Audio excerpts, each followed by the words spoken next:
sisters. Hi, sisters. They're not amazing fans, they're amazing people. They inspire me. When I don't want to get up and I don't want to do stuff, they've shown me, no, go Nikki, because you're doing it for us. And I'm going to keep on doing it for y'all. I'm at the most dirtiest college roommate ever. By the way, we're calling her Jessie. So I moved in before Jessie and I get settled and decorate. The next day, she comes and throws her bag on the bed, then leaves. I thought it was weird because she didn't even say anything to me. Couple hours later, she comes back and I'm like, hello? And she's like, my bad, and comes gives me a hug. She smelled very bad. She starts unpacking all of her clothes and blankets, but they smelled like mildew. Anyways, a week later, there's this party going on for freshmen, and she goes, but I stay in because I had a migraine. I told her that when she comes back, can she keep the light off? Now it's 2 a.m., and she comes back in very loud, uses the bathroom, then goes to sleep. And now I'm up, so I got up to use the bathroom too. When I sit down on the toilet, I feel something very squishy. It was dark because, like I said, I had a migraine. I get up, turn the light on, and I was sitting in her shit.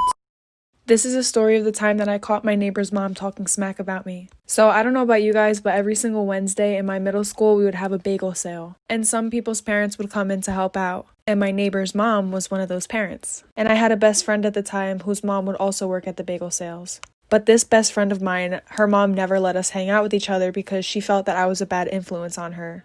When in reality, it was the complete opposite. She was the one that snuck the boys in her house, if you guys remember that story time, where they peed in a flower pot. So basically her mom wouldn't let us hang out. And sometimes my friend would go with her mom in the morning, basically as a ride to school, and to help out with the bagels too. And one day when she went in with her mom, my neighbor's mom also was there too. So my friend starts eavesdropping into their conversation, and my friend's mom brings me up and says how much of a bad kid I am and a bad influence. And my neighbor's mom was like, oh wow, that's my neighbor, like we always suspected something bad about her, our whole entire neighborhood knows this about her, basically making stuff up about me. So then I go home crying, tell my mom. Story time. So boom, Sunday night, I get a text at like 3 a.m. from this fake number, and they was acting like their Snapchat got hacked, and like she was saying it's my friend, which it's obviously not my friend, because I was helping her get back in her Snapchat like an idiot, like I was not thinking. And then they blocked me.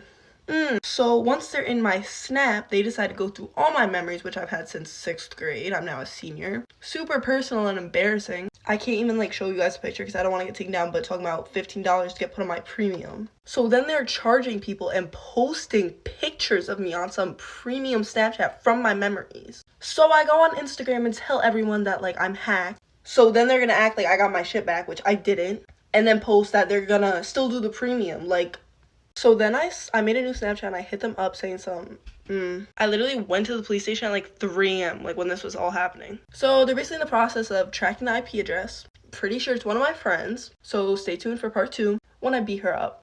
So when I was getting ready for school one day, I picked up some lotion and was going to put it on my face. It looked a little weird, but I figured my mom bought me some new lotion. So when I got to school, everyone was staring at me, but I didn't know why. I see my friend Zai and I asked him, yo, why is everyone staring at me? It might be because of your face. I ain't never seen your face that smooth. My face is smooth? What the heck is he talking about? So I went to the bathroom to see what he was talking about. Woo, my face is smooth. It must be that new lotion. So I went back outside smiling because my face is smooth. All of a sudden, Brayden comes up to me and smacks a piece of paper on my face. Oh, everyone, Desmond's wearing makeup. I didn't know it was makeup. I didn't know. I thought it was lotion. What more do you want from me? Stop it. All right, now you stop it. I just want my mommy. I was so embarrassed that I skipped school for a whole week. I just stayed home watching my favorite TV shows and movies on this free app. The link to the app is in my bio. Hey guys, and here's a story time on why you should never get your ears pierced at Claire's. So last night after I realized the front of my earring wasn't in my ear, I decided that I needed to probably go to the hospital because it was looking like it was very infected. So when I got to the hospital, it really felt like my earring wasn't even in my ear, like it might have snapped off or something when I was sleeping, and like that's why I couldn't pull it out the back. Before I knew it, the doctor came back, literally didn't say anything, and just tugged on my ear for 10 seconds, and then all of a sudden the stud came out, and that was it. So yeah, don't use one day in elementary school, it was lunchtime. A bitch had to go potty. It was poo-poo time. So I remember I went to the restroom and I was exploding or whatever, and these girls walked in. We're gonna call them the Chipettes, okay? This is the best part. So the Chipettes start yelling in the bathroom. Is someone here? Can someone hear me?